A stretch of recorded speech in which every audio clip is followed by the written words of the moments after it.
India Pakistan நடந்ததும் மிகைப்படுத்தது. அண்மையில் காஷ்மீரில் நடந்த தீவிரவாத தாக்குதல் உங்கள் எல்லாருக்கும் தெரிந்திருக்கும். தீவிரவாதம் என்பது தனிப்பட்ட அமைப்பாக இருந்தாலும் சரி, அரசாங்கமாக இருந்தாலும் சரி, அது தடுக்கப்பட வேண்டியது, மக்கள் எதிர்க்க வேண்டியது. இதற்கு பதிலளிக்கும் வகையில் பாகிஸ்தான் மீது இந்தியா தடைகளை போட்டது உங்களுக்கு தெரியும். பல்வேறு விதமான தடைகள், நீர் வளங்கள் எல்லாவற்றையும் அதை நிறுத்தி அதன் பிறகு விமானங்களை கொண்டும் பல்வேறு ஏவுகணைகளை கொண்டும் தாக்குதல்களையும் பல்வேறு இடங்களில் இந்தியா மேற்கொண்டது. ஆனால் இது தீவிரவாத அமைப்புகளின் முகாம்களையும் அதன் இலக்குகளையும் தாக்கியதாக அறிவித்திருந்தது. இதன்போது பாகிஸ்தான் அரசாங்கம் நேரடியாகவே இந்தியாவோடு போர் புரியும் முகமாக இந்திய இலக்குகளை தாக்க தொடங்கியது. இதன்போது ட்ரோன்களை கொண்டு தாக்கும் உத்தியை பாகிஸ்தான் இதைத்தான் முதன்முறை என்று சொல்கிறார்கள் கைக்கொண்டது.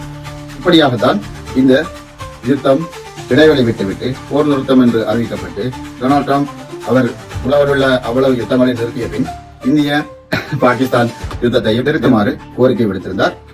அதை மதித்து இவர்கள் சொன்னதாக டொனால்ட் ட்ரம்ப் சொன்னாலும் கூட இந்தியாவும் பாகிஸ்தானும் தனிப்பட்ட முறையில் தாம் பேசி முடிவெடுத்ததாக அவர்கள் அறிவித்திருக்கிறார்கள். இப்போது இந்த யுத்த நிறுத்தம் என்பது தற்காலிகமாக நிலவுகின்றது என்பதுதான் உண்மை. பொறுத்திருந்து பார்க்கலாம் இது எவ்வளவு தூரம் செல்கிறது என்று. ஒன்று இந்த ஊடகங்கள் இப்போது கைத்தொலைபேசி வைத்திருப்பவர்களும் ஊடகவியலாளர்கள் தான். ஆனால் அதில் உண்மைத்தன்மை இருக்க வேண்டும் என்பதுதான் பலரதும் ஒரு வேண்டுகோளாக இருக்கின்றது. ஏனென்றால் மக்கள் இப்பொழுது தொலைக்காட்சி முன் இருந்தோ அல்லது வானொலியை கேட்டுக்கொண்டோ செய்திகளை கேட்பதில்லை. எப்பொழுதும் அவர்கள் கைக்குள் இருப்பது இந்த ரீல்ஸ் மற்றும் யூடியூப் போன்ற நேரலைகளையும் தான் அவர்கள் பார்த்து செய்திகளை தெரிந்து கொள்கிறார்கள்.